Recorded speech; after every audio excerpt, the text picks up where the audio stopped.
L'exposition à Sérignan, elle est divisée en deux, on va dire. Il y a deux espaces, un au rez-de-chaussée qui regroupe toute la série des prismatiques sur colonne.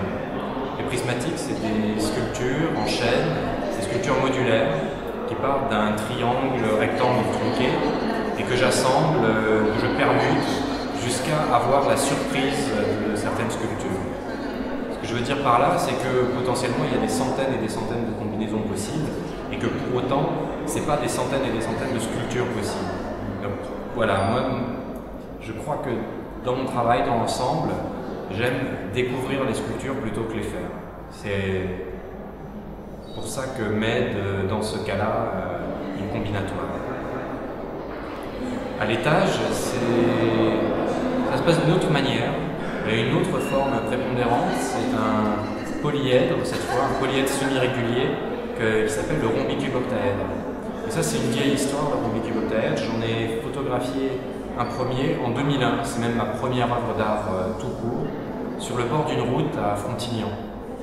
La photographie fait partie de la série Les Formes du repos, elle est présente dans l'expo à côté, et elle est accompagnée d'une dizaine de photos en tout, peut-être 8.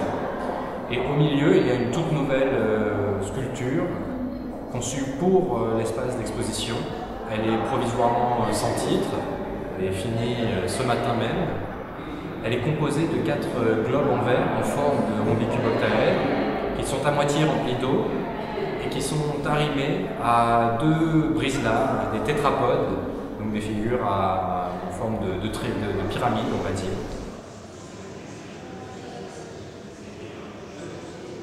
Cette sculpture, elle évoque plusieurs choses. Elle évoque un petit peu mon expérience autour de cette figure qui m'a amené d'un tableau de la Renaissance italienne jusqu'à des formes de récifs artificiels.